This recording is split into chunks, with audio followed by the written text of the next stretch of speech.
Hello everyone, welcome to Study Shortcuts. Here study becomes easier. Last lecture ਦੇ ਵਿੱਚ ਆਪਾਂ ਸੰਖਿਆਵਾਚਕ ਵਿਸ਼ੇਸ਼ਣ ਦੀ ਕੁਝ ਟਾਈਪਸ ਕੀਤੀਆਂ ਸੀਗੀਆਂ ਜਿਹਦੇ ਵਿੱਚ ਆਪਾਂ ਪੜਿਆ ਸੀ ਕਸਰੀਵਾਚਕ ਸੰਖਿਆਵਾਚਕ ਵਿਸ਼ੇਸ਼ਣ, ਜਿਹਦੇ ਵਿੱਚ ਆਪਾਂ ਤੁਹਾਨੂੰ ਹੋਮਵਰਕ ਦਿੱਤਾ ਸੀ। ਇਹ ਤਿੰਨ ਐਗਜ਼ਾਮਪਲਸ ਤੁਹਾਨੂੰ ਦਿੱਤੀਆਂ ਸੀ, ਜਿਹਦੇ ਵਿੱਚ ਤੁਹਾਨੂੰ ਕਿਹਾ ਸੀਗਾ ਕਿ ਇਹਦੇ ਵਿੱਚ ਤੁਸੀਂ ਲੱਭਣਾ ਹੈ ਕਿ ਪਰਿਮਾਣਵਾਚਕ ਹੈ ਜਾਂ ਫਿਰ ਸੰਖਿਆਵਾਚਕ ਹੈ। ਤਾਂ ਇਸ ਵੀਡੀਓ ਦੇ ਵਿੱਚ ਆਪਾਂ ਇਸ ਨੂੰ ਆਨਸਰ ਦਿੰਦੇ ਹੋਏ ਇਹਦੀਆਂ ਨੈਕਸਟ ਟਾਈਪਸ ਜਿਹੜੀ ਆ ਉਹ ਦੇਖਾਂਗੇ। ਸਭ ਤੋਂ ਪਹਿਲਾਂ ਆਪਣੇ ਪਾਸ ਐਗਜ਼ਾਮਪਲ ਸੀ ਜੀ ਪੌਣਾ ਲੀਟਰ ਦੁੱਧ। ਤਾਂ ਇਹ ਜਿਹੜਾ ਹੈਗਾ ਇਹ ਕੀ ਹੋਏਗਾ? ਪਰਿਮਾਣਵਾਚਕ। ਇਹ ਹੈਗਾ ਜੀ परिमाणवाचक विशेषण। तो पौना घंटा, क्योंकि घंटिया आप तोल नहीं सकते, मिन नहीं सकते, सिर्फ गिनिया जा सकता है, इस करके ये होएगा जी संख्यावाचक विशेषण।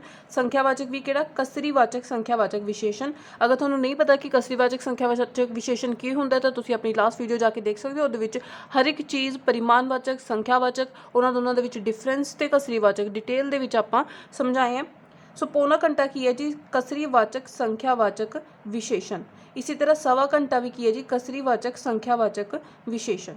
तो इसी तरह आप लास्ट लैक्चर के एक आप लड्डू की एग्जाम्पल भी की सी। देखो जिथे एग्जाम्पल या जिस वाक के लड्डू जो है वो गिने गए हों तो संख्यावाचक, अगर लड्डू तोले गए हों तो परिमाणवाचक। क्योंकि कई चीज़ें इदा दी है जी जो ईजीली परिमाणवाचक या संख्यावाचक के जोड़ा उन्होंने डिफरेंस किया जा सकता, पर कुछ ऐसी चीज़ा होंगे ने जो तोलियां भी जा सकती ने तो गिनिया भी जा सकती ने। सो जिथे उन्होंने तोल या माप उन्होंने भार दिता हो उत्थे वो परिमाणवाचक, तो जिथे उन्होंने गिनती दी हुई है उत्थे वो संख्यावाचक विशेषण होंगे। तो आई होप ये चीज़ तुहानूं क्लीयर है। हुण आपां इदां दी देखदे हां नैक्सट टाइप्स। लास्ट आपां संख्यावाचक विशेषण दीआं जिहड़ियां ने 4 टाइप्स कर चुके सी। किहड़े 4 टाइप्स आपां कीतीआं सी? सधारण संख्यावाचक विशेषण, क्रमवाचक संख्यावाचक विशेषण, कसरीवाचक संख्यावाचक विशेषण ते गुणावाचक संख्यावाचक विशेषण। अज आपां इहदी करदे हां जी 5th टाइप। हाँ जी, तो 5th टाइप है अपनी अनिश्चित संख्यावाचक विशेषण। की हुंदी है जी? नोट कर सकते हो। जो शब्द नाव जां पड़नाव यानी कि अपने विशेषां दी गिनती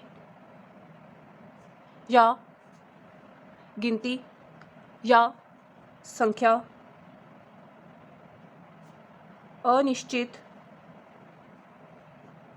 अनिश्चित रूप विच दसे। अनिश्चित रूप का मतलब की है कि वो शब्द जो गिनती तो दसे पर सही तरीके नाल पूरी निश्चित रूप विच उहदी गिनती ना दसे, उहनूं आपां कहने जी अनिश्चित संख्यावाचक विशेषण। जिवें उदाहरण देखो इसकी, कमरे विच कई विद्यार्थी हन। कमरे विच कई विद्यार्थी हन। तो हुण विद्यार्थी जो उन्होंने संख्या तो दसी जा रही है, विद्यार्थी है जो वो गिन के दसे जा रहे हैं, पर किन्ने हैं ये नहीं दसे जा रहे। तो कई शब्द तो सानू उन्होंने एग्जैक्ट गिनती नहीं पता चल रही, तो कई शब्द साडा की हो गया जी अनिश्चितवाचक संख्यावाचक विशेषण। तो जिन्ना शब्द तो सानू गिनती का चंगी तरह या किन्नी गिनती है ये ना पता लगे, उन्होंने आपां कहने जी अनिश्चित संख्यावाचक विशेषण। सारे बच्चे मैदान विच चले गए। हाँ जी, हुण इहदे विच दस्सिया जा रहा है कि बच्चे जिहड़े आ सारे मैदान विच चले गए, लेकिन किन्ने बच्चे? तो एग्जैक्ट गिनती जिहड़ी है इत्थे नहीं दसी जा रही। सारे शब्द तो सारियां दे होण बारे यानी कि सारियां दे ही जाण बारे पता चल रहा है, पर किन्ने नहीं एग्जैक्ट गिनती सानू इत्थों नहीं पता चलती। सो ये भी की हो गया जी साडा अनिश्चित संख्यावाचक विशेषण। तो इस तरह जिहड़े शब्द हैगे आ वो सानू एग्जैक्ट गिनती बारे जिहड़े नहीं दसदे वो हो जांदे आ जी साडे अनिश्चित संख्यावाचक विशेषण। इस तो इलावा जिवें तुसीं इहदे विच शब्द देख सकदे हो, बहुत,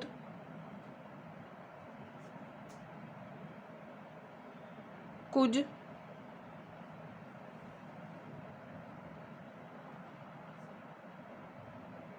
घट, वध।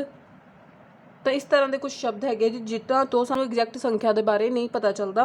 तो उस तो बाद तुसीं विशेष ते जरूर ध्यान देना है कि थोड़ा जो विशेष है ये नाम या पड़नाम है या जो वाक है वो उसनूं गिनिया जा रहा है, उसकी संख्या की गल की जा रही है या फिर उसके परिमाण की। तो तुसीं कह सकते हो कि अनिश्चित संख्यावाचक विशेषण है या नहीं। बाकी संख्यावाचक ते परिमाणवाचक च किस तरह डिफरेंस करना है, आई होप तुहानूं चंगी तरह क्लीयर हो गया होगा। अगर तुहानूं लास्ट वीडियो हाले तक नहीं देखी तो जरूर देखो, जिहदे विच तुहानूं इन्हां दा डिफरेंस जिहड़ा होर भी चंगी तरह क्लीयर हो जाएगा। हुण आपां करदे हां जी इसदी 6th टाइप, निखेड़ावाचक संख्यावाचक विशेषण। निखेड़ावाचक संख्यावाचक विशेषण।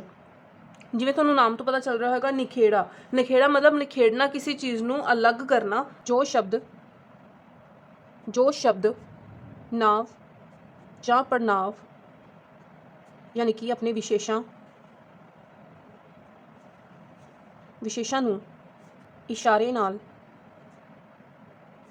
ਜਾਂ ਅਲੱਗ ਕਰਕੇ, ਜਾਂ ਤੁਸੀਂ ਇੱਥੇ ਲਿਖ ਸਕਦੇ ਹੋ ਸਾਰਿਆਂ ਨਾਲੋਂ ਅਲੱਗ ਕਰਕੇ, ਆਮ ਤੋਂ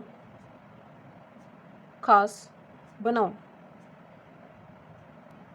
ਇਸਦਾ ਮਤਲਬ ਕੀ ਹੈ ਜੀ? ਮਤਲਬ ਵਾਕ ਦੇ ਵਿੱਚ ਜਿੰਨਾ ਸਾਰਿਆਂ ਦੀ ਗੱਲ ਕੀਤੀ ਜਾ ਰਹੀ ਹੈ, ਜਿੰਨਾ ਸਾਰੇ ਵਿਸ਼ੇਸ਼ਾਂ ਦੀ ਗੱਲ ਕੀਤੀ ਜਾ ਰਹੀ ਹੈ, ਉਹਨਾਂ ਵਿੱਚੋਂ ਕੁਝ ਨੂੰ ਕਿਸੇ ਸ਼ਬਦ ਦੇ ਰਾਹੀਂ ਅਸੀਂ ਉਹਨਾਂ ਨੂੰ ਬਾਕੀ ਸਾਰਿਆਂ ਨਾਲੋਂ ਅਲੱਗ ਕਰਕੇ ਉਹਨਾਂ ਨੂੰ ਆਮ ਤੋਂ ਖਾਸ ਬਣਾ ਦਈਏ, ਉਹਨਾਂ ਨੂੰ ਆਪਾਂ ਕਹਿੰਦੇ ਹਾਂ ਜੀ ਨਿਖੇੜਾਵਾਚਕ ਸੰਖਿਆਵਾਚਕ ਵਿਸ਼ੇਸ਼ਣ। ਐਗਜ਼ਾਮਪਲ ਦੇਖੋ ਇਸ ਦੀ। ਹਾਂਜੀ, ਜਿਵੇਂ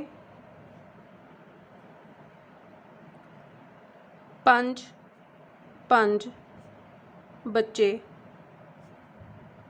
ਇੱਕ ਕਤਾਰ ਵਿੱਚ ਬੈਠ ਜਾਓ। ਇਹਦਾ ਮਤਲਬ ਕੀ ਹੋ ਗਿਆ ਜੀ ਕਿ ਸਾਰੇ ਬੱਚੇ 5 ਬੱਚੇ ਕਰਕੇ ਇੱਦਾਂ ਕਤਾਰਾਂ ਬਣਾ ਲੈਣੀਆਂ ਕਿ ਇੱਕ ਕਤਾਰ ਵਿੱਚ 5 ਬੱਚੇ।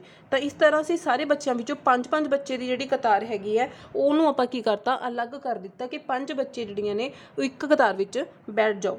ਤਾਂ ਇਹ ਜਿਹੜੇ ਸ਼ਬਦ ਹੋ ਗਏ ਜੀ 5, ਇਹ ਜਿਹੜੇ ਆ ਇਹ ਸਾਰੇ ਵਾਕ ਵਿੱਚ ਉਹਨਾਂ ਨੂੰ ਅਲੱਗ ਕਰ ਰਹੇ ਆ। ਤਾਂ ਇਹ ਹੋ ਗਏ ਜੀ ਸਾਡੇ ਨਿਖੇੜਾਵਾਚਕ ਸੰਖਿਆਵਾਚਕ ਵਿਸ਼ੇਸ਼ਣ। ਇਸ ਤਰ੍ਹਾਂ ਇੱਕ ਐਗਜ਼ਾਮਪਲ ਤੁਸੀਂ ਹੋਰ ਦੇਖ ਲਓ। 10, ਜਾਂ ਤੁਸੀਂ ਇਸਨੂੰ ਪੰਜਾਬੀ 'ਚ ਲਿਖੋ 10 ਕਿਲੋ ਕਣਕ ਬੋਰੀਆਂ ਵਿੱਚ ਭਰ ਦਿਓ।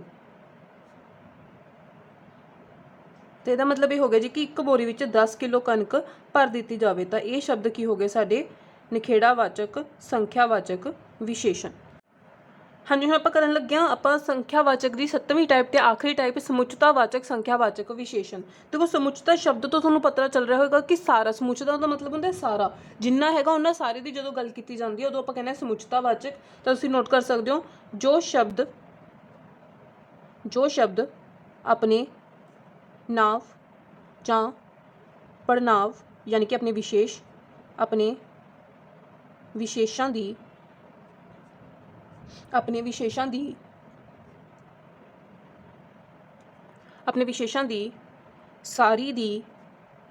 ਸਾਰੀ ਸੰਖਿਆ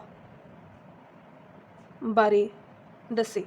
ਤਾਂ ਜਿੰਨੇ ਵੀ ਹੈਗੇ ਆ ਵਿਸ਼ੇਸ਼ ਉਹਨਾਂ ਸਾਰਿਆਂ ਦੀ ਹੀ ਜਦੋਂ ਗੱਲ ਕੀਤੀ ਜਾਂਦੀ ਹੈ ਕਿ ਜਿੰਨੇ ਵਿਸ਼ੇਸ਼ ਸੀ ਉਹਨਾਂ ਸਾਰਿਆਂ ਦੀ ਹੀ ਗੱਲ ਕੀਤੀ ਜਾ ਰਹੀ ਹੈ, ਤਾਂ ਉਸ ਸ਼ਬਦ ਨੂੰ ਅਸੀਂ ਕਹਿੰਦੇ ਹਾਂ ਜੀ ਸਮੁੱਚਤਾਵਾਚਕ ਸੰਖਿਆਵਾਚਕ ਵਿਸ਼ੇਸ਼ਣ। ਫੋਰ ਐਗਜ਼ਾਮਪਲ, 5 ਵਿਦਿਆਰਥੀ ਪਾਸ ਹੋ ਗਏ।